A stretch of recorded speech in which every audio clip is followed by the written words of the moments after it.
안녕하세요, 아이리님. 오늘은 토요일입니다. 어제,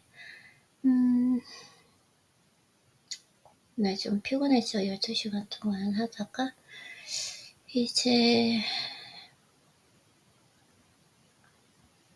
오늘 지금 머리가 너무 복잡한데 할 일도 많고, 새로 셋업이 되는 기간이다 보니까, 이 기간이 성장하는 기간이에요. 그래서, 일단 좀,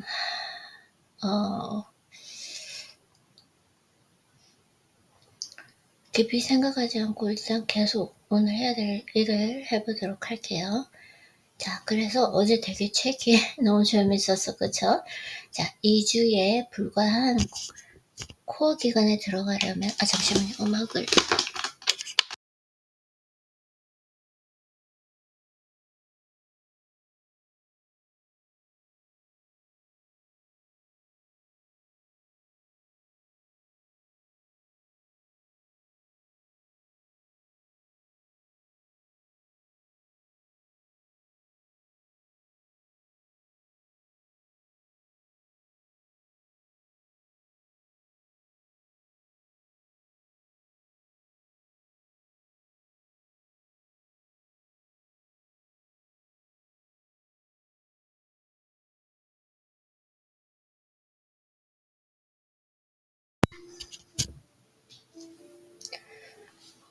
그래서 2주에 불과한 그 코어 기간에 들어가려면 2개월 반이라는 준비 시간이 그에 앞서 필요하고 그 시간을 버티기 위해서는 체력이 관건이라는 것입니다. 일을 하다 보면 어느 순간 자신이 그 일에 몰입하고 있음을 깨달을 때가 있습니다. 그 사실을 깨닫게 될 때까지의 꾸준한 시간이 이른바 골든 타임과 같은 높은 집중 상태를 불러오는 것입니다.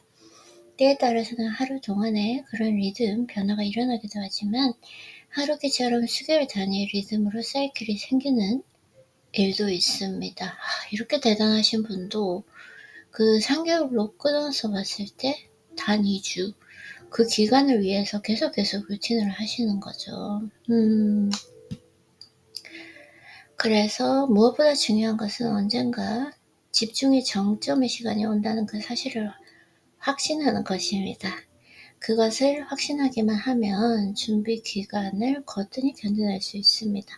아이린이 항상 책 읽을 때 지금 처음에 읽을 때 잘 안 읽혀지잖아요. 일어난 지 얼마 안 됐고 목소리 톤이라든가 이런 거 전혀 생각하지 말아요. 계속 루틴을 하다 보면 풀렸을 때 그때 본 목소리가 나오고 지금 현재로도 지금 또 한글이 잘 안 읽혀지는 또 그 입의 구조로 그랬기 때문에 항상 책 읽을 때 처음 시작할 때는 생각하지 않고 그냥 읽을게요.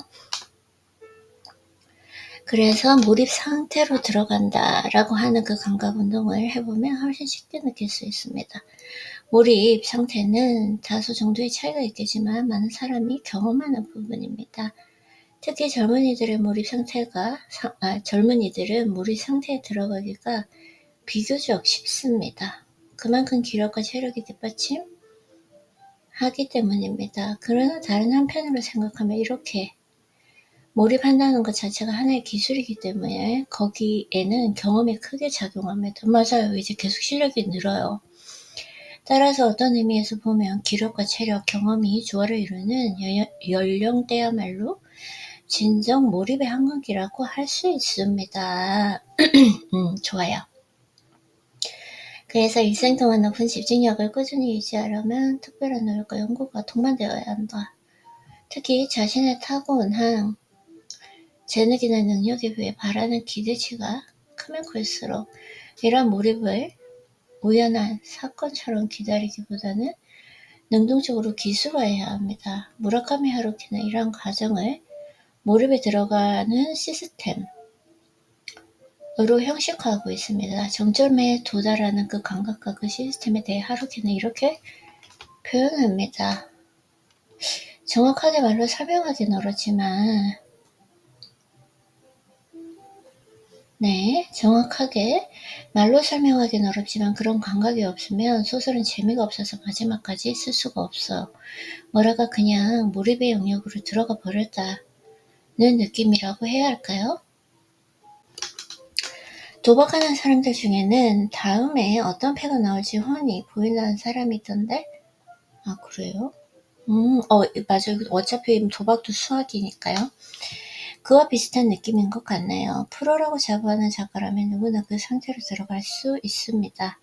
예를 들어 마감 날짜가 코앞으로 다가와 도저히 어쩔 수 없는 상황에 몰리면 나도 모르게 글이 쭉쭉 써집니다. 이른바 마감 효과에 힘입어 궁극의 집중 상태에 들어가는 것이죠. 물론 이것은 어디까지나 비상사태입니다. 어느 정도 나이를 먹으면 그런 초인적인 힘을 꾸준히 발휘하기 어려워요. 20에서 30대는 거침없이 할 수 있었던 일들이 40대가 넘어가면서 점점 힘들어지기도 합니다. 이렇게 힘이 쇠퇴해가는 현상은 비단 운동선수 둘만의 문제가 아닙니다. 천재적 소질을 가진 일부 사람들은 차치하고 나이를 먹으면 누구나 힘이 떨어집니다. 그렇다면 어떻게 하면 힘이 쇠퇴하는 것을 늦출 수 있을까요? 나는 소수의 천재가 아니기 때문에 젊은 시절에 힘이 나는 능력을 하나의 시스템으로 만들어야겠다고 생각했어요. 2개월 반이면 2개월 반 죽기 살기로 꾸준히 열심히 하면 즉 슥 하고 자동으로 2주간의 코어 기간이 찾아옵니다. 자동으로 몰입 상태에 빠지는 시스템을 내 몸속에 만드는 겁니다. 그리고 이 시스템을 계속 유지하려면 신체적 힘도 길러야 합니다.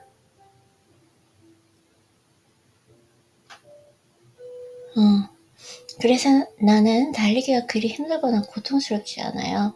그도 그럴 것이 달리기는 내게 없어서는 안 될 필수 조건이었으니까요. 잠깐만요. 쓱 하고 찾아온다. 잠깐만요. 하루키님 읽고 싶은데 그 하루키님의 달리는 이런 책도 있고 그래서 결국 언젠가는 몰입 상태로 반드시 들어간다는 확신이 있으면 힘들고 괴로운 작업이라도 견딜 수 있습니다. 몰입 상태로의 전환은 절대 자연적인 현상이 아닙니다.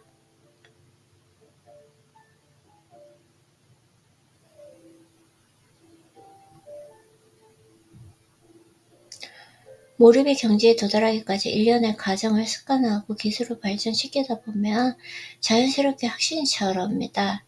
무라카미 하루키는 이 과정을 물 깃는 일을 비유하며 이렇게 이야기했습니다. 자기 속에 깊고 깊은 우물이 있고 그 우물의 깊은 바닥에 맑은 물이 솟아오르는 소중한 샘이 있다고 가정해보세요. 소설을 쓰려면 그 물을 길어 올려야 합니다. 나는 하는 수 없이 깊고 깊은 그 우물의 바닥까지 내려갔습니다. 다시 올라옵니다. 또다시 내려갔다 올라오는 그 작업을 마치 시시포스 신화의 주인공처럼 행동노동을 계속합니다. 그것은 아무리 힘들고 괴로워도 반드시 해야 하는 일입니다.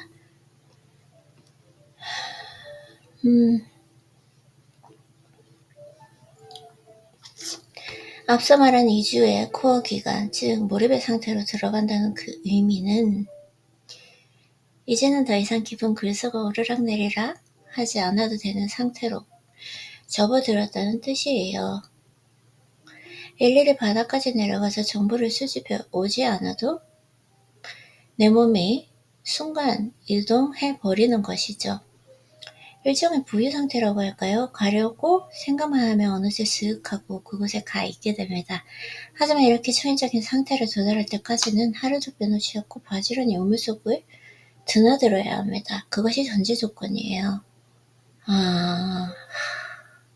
지나치게 합리적이고 효율성을 중시하는 사고방식이라고 거부감을 느끼는 사람도 있을지 모릅니다. 그러나 숙달을 계속하며 자신의 스타일을 창출하여 장기간 일을 해나가기 위해서는 이러한 노력이나 수고가 불가피합니다.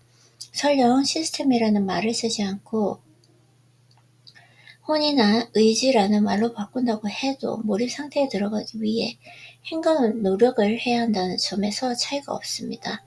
이런 시스템적 노력 끝에 피어나는 것은 거부감이 아니라 두근거림입니다.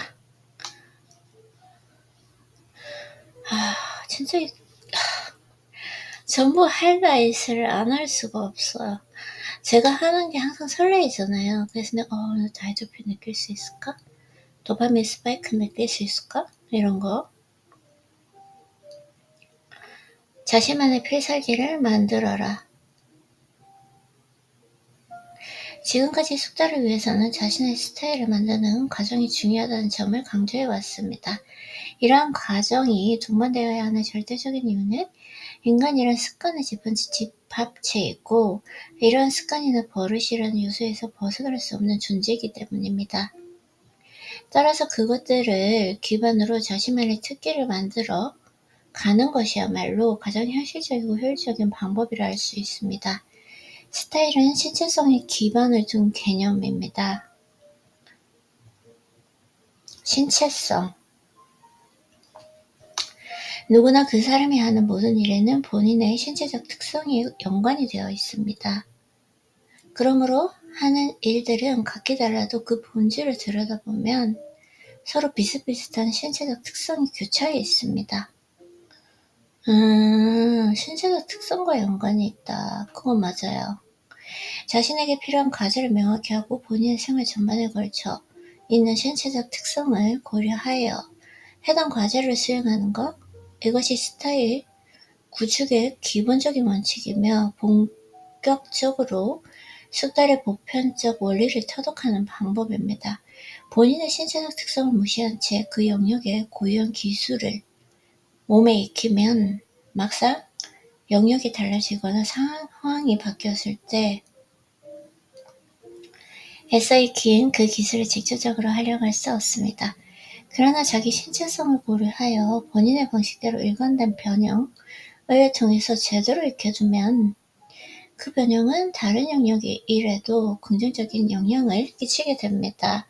타고난 기질이나 신체적 특성은 근본적인 부분까지 바꾸기는 어렵지만 멋지게 변형해 나갈 수는 있습니다. 음식의 기호도 신체적 특성과 연관된 사항입니다.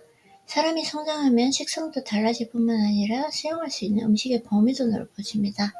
그러므로 노력 여하에 따라서 감각적으로 수용할 수 있는 그 음식의 폭이 달라질 수 있다는 이야기입니다. 예를 들어 감각이 예민해서 청어조림을 잘 먹지 못하는 사람이라면 우선 가장 비싸고 질 좋은 청어를 맛보는 데서 시작하는 것도 신체성을 고려한 변형 가운데 하나일 것입니다. 자신의 생리적 감각에 맞지 않다고 해서 앞뒤 없이 겁을 버리는 태도. 1960년대 카운터컬처부터 80, 90년대 분노 문화가 유행하던 시절의 이야기는 나는 순간적으로 끌어오르는 생리적 혐오감이 분노의 본질이라고 생각하지만 이러한 생리적 혐오감을 중심으로 한 가치관의 형성은 수용의 폭을 협소하게 한다. 진폭이 좁은 것까지 자유라고 표현하는 것을 인정하기 어렵다. 네. 그래서 생리적 감각이나 리듬, 템포 같은 그 단어들은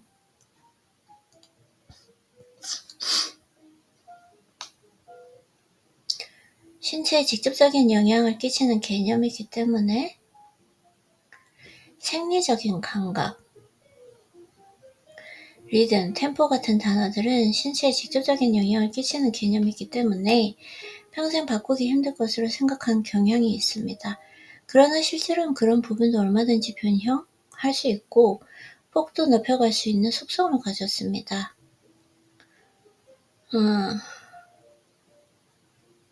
귀에 익숙하지 않은 그 리듬이나 템포의 곡을 처음 들었을 때는 낯선 위화감이 먼저 듭니다.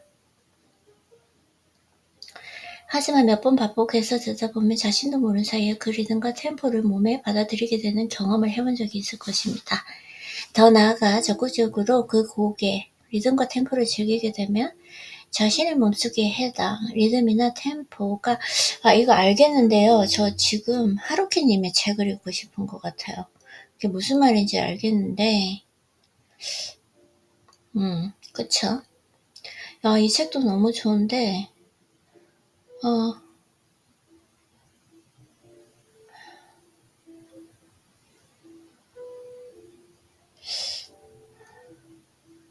계속 무라카미 하루키님의 이야기네요. 계속 읽어볼게요. 괜찮을 것 같아요. 그래서 물론 근본적인 취향까지는 변하지 않을지도 모릅니다. 하지만 다양한 것을 경험할 수 있고 자신 안에 다채로운 요소가 자리 잡게 된다면 그것이야말로 진정한 자유에 더욱 가까워지는 것입니다. 책을 읽는 행위는 사고와 행동의 폭을 넓히는 데 매우 유효한 훈련법이기도 합니다. 사고의 행동의 폭. 책의 기본적인 취지는 독자로 하여금 저자가 담아둔 그 생각의 흐름에 몸을 맡기고 편안하게 따라오게 하는 것입니다. 다시 말해서 적극적 수동성의 마음가짐이 독서의 기본입니다. 그쵸? 적극적 수동성. 물론 자신의 사상과 상황에 맞는 부분만 발제할 수 있는 방법도 허용되어야 하지만 독서의 진정한 묘미는 저자의 세계로 자연스럽게 이끌려 들어가 머릿속에서 그 세계를 만끽하는 데 있다. 사실 독서의 효용이란 머릿속으로 즐기는 데 머무르지 않습니다. 문장을 타고 전해지는 저자의 신체 감각, 그리고 문체에서 느껴지는 생생한 리듬과 템포 등 신체적 특성과 관련된 요소들이 독자인 나의 몸에 그대로 전해져 울림을 주는 것입니다. 그쵸? 사실 저자와 대화하는 거예요. 그 울림은 처음부터 편안한 수준일 수도 있고 때로는 위화감을 동반하는 낮은 수준일 수도 있습니다. 시간을 두고 책 한 권과 마주하게 되면 우리는 그동안 신체적 차원에서도 영향을 받습니다. 물론 단순한 정보를 취득하는 목적이라면 신체와 무관하게 읽어 내려가는 일도 필요합니다. 근데 이게 하루키님의 책은 아니잖아요. 한번 하루키님의 책을 한번 읽어볼까요? 찾아서? 오케이. 잠시만요. 한번 찾아볼게요. 네, 책을 그대로 읽어볼게요. 생각보다 하루키님의 원래 책이 많이 없어요. 너무 오래돼서 그런가? 네, 한번 읽어보도록 할게요. 근데 저는 그 하루키님의 책, 그 필체 이런 것보다는 뭔가 이분의 삶? 이런 것들이 조금, 네.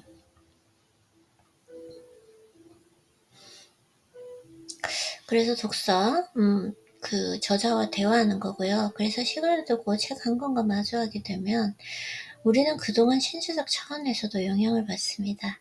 물론 단순한 정보를 취득하는 목적이라면 신체와 무관하게 읽어내려가는 일도 필요합니다. 하지만 책을 읽는다는 행위과 자신의 신체적 특성과 스타일의 폭을 넓히기 위한 효과적 훈련법 중 하나라는 점을 깨닫는다면 가볍게 여길 수만은 없는 가치를 발견하게 될 것입니다. 나는 번역 작업을 잠시 경험해 보았습니다. 번역이라는 작업은 우리가 일반적으로 생각하는 독서와 달리 좋든 싫든 원작자의 사고에 순응해야 합니다. 단순히 내용만 파악하는 데 그치는 것이 아니라 한 번쯤은 작가의 사고방식에 동화해야 하는 작업입니다. 저자의 사고가 자신에게로 도저히 이식되지 않는다면 번역은 대단히 고통스러운 작업으로 끝나고 맙니다. 무라카미 하루키는 레이먼드 카버의 펜으로 그의 작품을 일본어로 번역하여 출간한 유명한 번역가이기도 합니다. 그에게는 번역이라는 작업 또한 자신을 성장하게 하는 하나의 훈련이 되었다. 하루키는 가로쓰기로 되어 있는 그 영문을 세로 쓰긴 일본어로 옮기면서 내가 변하고 있다는 느낌을 매우 강하게 받았습니다. 라고 말했습니다. 작가로서 무언가를 배움에 역동적인 그 쾌감을 맛보게 된 작업이 그 번역이었다는 이야기입니다. 극히 사실주의적인 레이먼드 카버의 작품을 번역한다는 것은 스산하고 끈적거리는 풍토의 일본 소설에서 자신을 해방하기 위한 그만의 철저한 몸부림이기도 했습니다. 초기 무라카미 하루키의 문체는 다분히 번역품이라는 평을 받았습니다. 영어 원서를 읽는 것과 번역을 하는 것이 하나의 문제 형성에 구체적인 트레이닝이 되었던 것이라 나는 생리적으로, 감각적으로, 그리고 리듬까지 전혀 다른 영어 문장을 일본어로 바꿔가면서 내 속에 무언가를 만들어내는 그 느낌을 받았습니다. 이 말에는 생리, 리듬, 감각처럼 신체와 관련하여 좀처럼 바꾸기 어렵다고 생각하는 그 요소들에 대해 적극적인 접근을 시도했던 하루키의 의식이 잘 드러나 있습니다.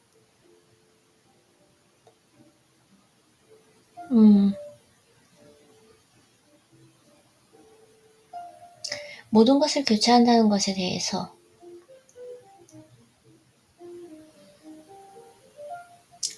그 영어로 번역을 하면서 내 속에 무언가를 만들어내는 느낌. 신체적인 차원에서 자신의 스타일을 다듬어 나갑니다. 이것은 본격적인 스타일을 형성하는 방법입니다. 무라카미 하루키는 이른바 전략을 자각하고 있습니다. 끊임없이 달리며 16번이나 마라톤 프로코스를 완주하고 나면 문체도 바뀔까요? 라는 그 질문에 그는 이렇게 답했습니다. 당연히 변합니다. 오, 문체가 바뀐다.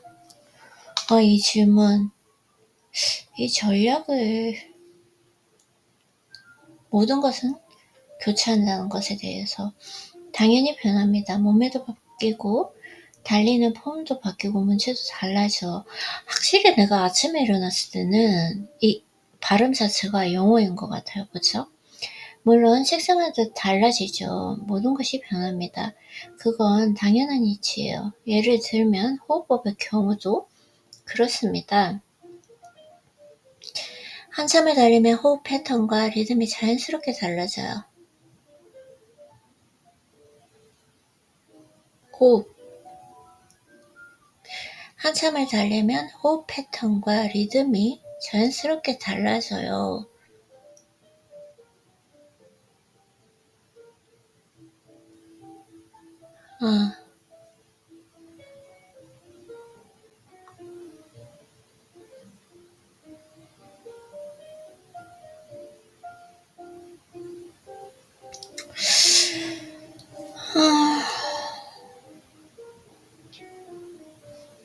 네, 그래서 한참을 달리면 호흡 패턴과 리듬이 자연스럽게 달라집니다.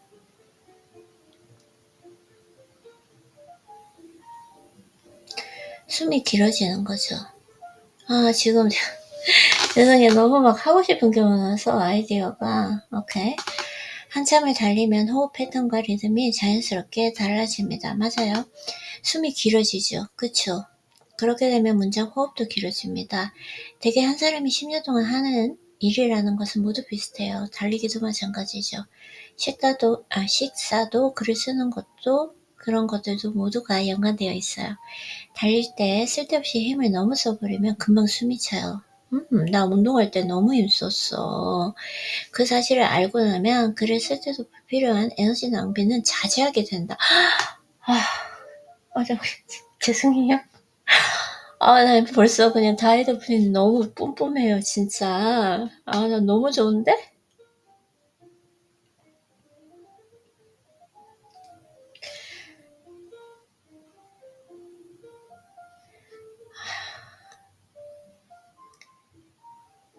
한참을 달리면 호흡 패턴과 리듬이 자연스럽게 달라집니다. 숨이 길어지죠. 그렇게 되면 문장 호흡도 길어집니다. 대개 한 사람이 10년 동안 하는 일이라는 것은 모두 비슷해요. 달리기도 마찬가지입니다.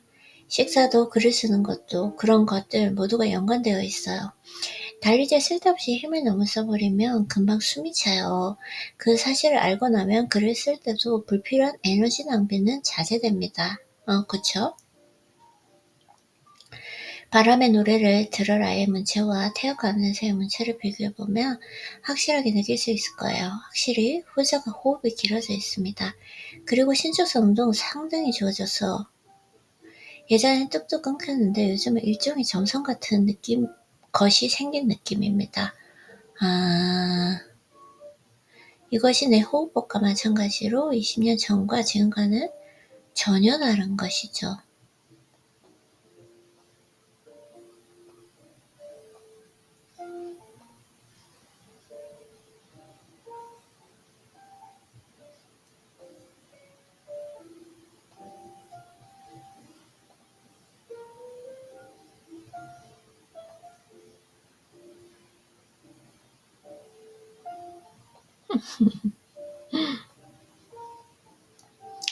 그래서 달리기와 식사와 글쓰기 그 모든 것들이 크로스에 있다는 사고방식만 있다면 실제로 그것들이 가지는 연관성 이상으로 숙달을 촉진하게 됩니다.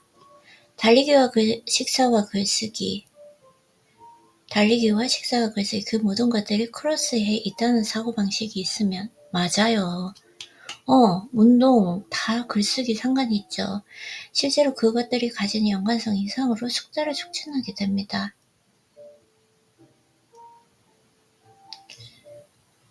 달리기라는 그 운동이 그저 건강 유지라는 목적으로만 한정되어 하나의 독립적인 활동에 그친다면 숙달을 촉진하게 된다. 달리기라는 운동이 그저 건강 유지라는 목적으로만 한정되어 하나의 독립적인 활동에 그친다면 문장 스타일의 숙달로 이어지지 않습니다. 달리기를 하면 반드시 문장의 호흡도 길어진다는 보장은 없습니다. 달리는 것이 글쓰기에 엄청난 영향을 끼친다고 생각하는 사람이 있다면 그 사람이 달린다는 것과 글을 쓴다는 것 사이에 공통하는 과제의식을 갖고 있기 때문입니다. 적어도 달릴 때의 과제의식이나 실제의 변화를 글쓰기에 응용하는 습관을 들여놓으면 그 영향관계는 어마어마해집니다. 그쵸? 제가 운동을 하는 이유도 제 루틴을 하기 위해서거든요. 그래서 스트레칭을 하거나 근육을 단련할 때도 해당 근육에 의식의 초점을 맞추지는 그렇지 않은지에 따라 효과는 크게 달라집니다. 그와 마찬가지로 달리기와 식사, 글쓰기 사이에 일관된 변형, 작용, 스타일을 인식하는 것, 그러한 스타일을 추구하는 것 자체가 이러한 상호 교착 관계의 영향성을 증폭시킵니다. 물론 이러한 영향관계는 생각에만 국한한 차원의 것이 아닙니다. 지금 집중하지 못하고 있어요, 아이리님? 아이리님, 다시. 지금 알겠는데 아이디어가 나오기는 한데 일단 독서를 끝내야지 글을 쓸 수 있잖아요. 이것만 빨리 좀 해볼게요. 조금만 더 해볼게요. 자, 조금만 집중할게요. 그래서 적어도 달릴 때에 과제의식이나 실제 변화를 글쓰기에 응용하는 습관을 들여놓으면 그 영향관계는 어마어마해집니다. 스트레칭을 하거나 근육을 단련할 때도 해당 근육에 의식의 초점을 맞추는지 그렇지 않은지에 따라 효과가 크게 달라진다. 이거 어떻게 하셨지? 어떻게 하셨지? 아니 왜냐면은 이분은 달리시잖아요. 저는 필라테스랑 웨이트를 하니까 근육 단련하는 거에 완전 초점. 그와 마찬가지로 달리기와 식사, 글쓰기 사이에 일관된 변형작용, 스타일을 인식하는 것, 그러한 스타일을 추구하는 것 자체가 이런 상호 교차 관계의 영향성을 증폭시킨다. 아이린이 엄청 흥분했어요. 알겠는데, 감동적인 건 알겠는데 좀 차분하게 읽어볼게요. 대단하시다. 그래서 물론 이러한 영향관계는 생각에만 국한하는 차원의 것이 아닙니다. 실제로 호흡 패턴과 리듬이 변하면 다른 행동 양식에 그 영향이 나타나는 일이 적지 않습니다. 호흡은 모든 행동의 기반이 됩니다. 호흡 템포가 행동 템포를 규정합니다. 호흡이 자꾸 얕아질수록 점성이 강한 사고는 어려워진다. 반면에 평소 숨을 강하고 길게 쉬도록 훈련하면 이거는 필라테스 호흡법이죠. 사고 또한 강한 점성을 띱니다. 문장을 짧게 하거나 길게 이어가는 작업도 자유자재로 다루기 쉬워집니다. 신축이 자유자재로 되는 부드러움이 바로 진정한 자유입니다. 그리고 그 자유의 기반에는 호흡의 부드러움과 강인함이 존재한다. 호흡. 지금 너무 하고 싶은 게 지금 글 쓰고 싶고 하고 싶은 게 많아가지고 지금 집중이 잘 안 되는데 여기까지만 읽어볼게요. 그래서 호흡이 문체의 리듬이나 템포의 기반을 이룬다는 사실, 자기 호흡법의 단련과 문체 변화의 관계로 이토록 명확하게 설명한 예는 극히 드뭅니다. 무라카미 하루키는 단순히 호흡과 문체, 스타일, 대응하고 있다는 사실뿐 아니라 운동을 통해 호흡법을 체득하고 자기 일의 스타일까지 연마하고 있음을 밝히고 있습니다. 이렇게 명확한 방법론을 실천한다는 점에서 그의 행동 방식은 소설을 쓰는 행위에 머무르지 않고 폭넓은 영역까지 응용할 수 있는 방식인 것입니다. 거기에는 영역을 초월하여 스타일을 창출해 가겠다는 강력한 의지가 숙달의 방법론으로서 기능하고 있기 때문입니다. 오케이, 리듬이 몸에 스미게 하라. 여기까지만 읽어볼게요.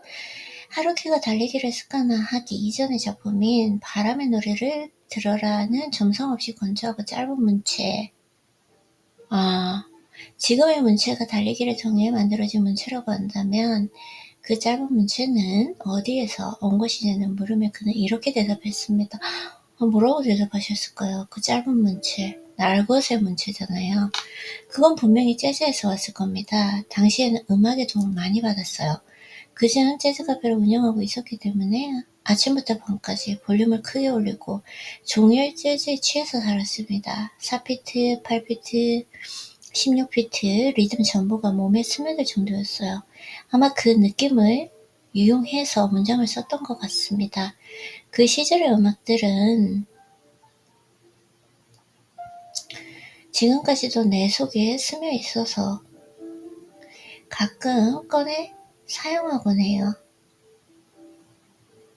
리듬의 음악이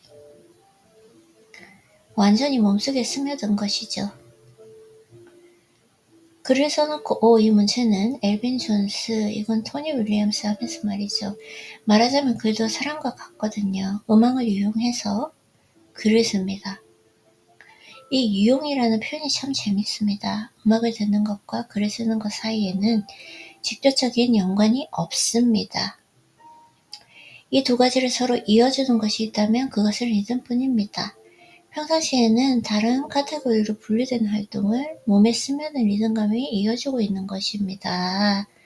하루 종일 큰소리 재즈를 듣는 활동을 통해 그 리듬이 몸에 스며들어 하나의 기술로 자리 잡게 되었습니다. 몸에 녹아든 그 리듬이 글을 쓰는 중에 자연스럽게 우러나오는 일도 물론 있습니다.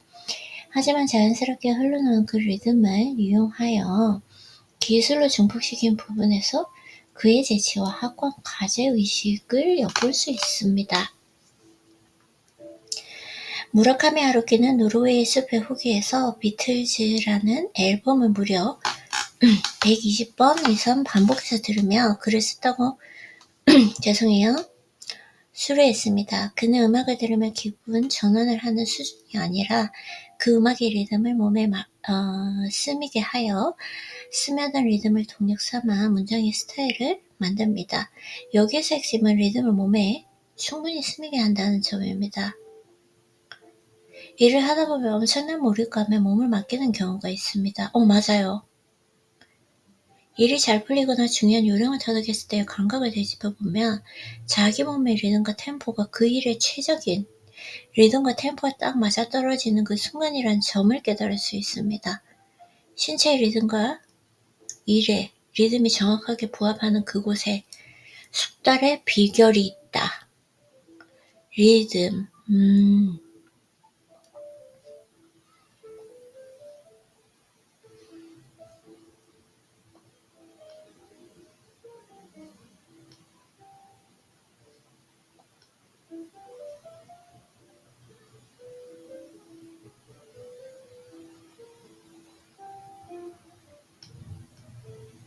그건가?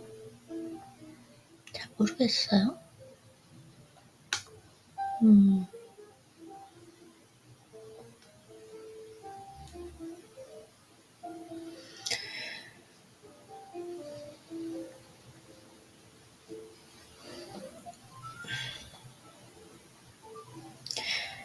리듬에 몸을 맡긴다. 일의 성질에 따라 필요한 리듬이나 템포도 달라집니다. 소설도 마찬가지입니다.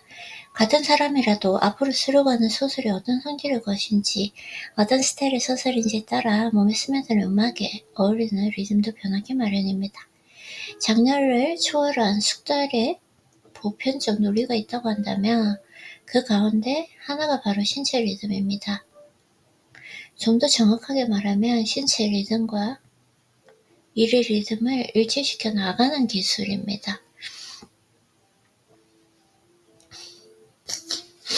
네, 여기까지 읽어보고 지금 진짜 많은 아이디어가 떠올라서 빨리빨리 이제 한번 글로 완전히 쏟아내 보도록 하겠습니다. 네, 수고했어요, 아이디님.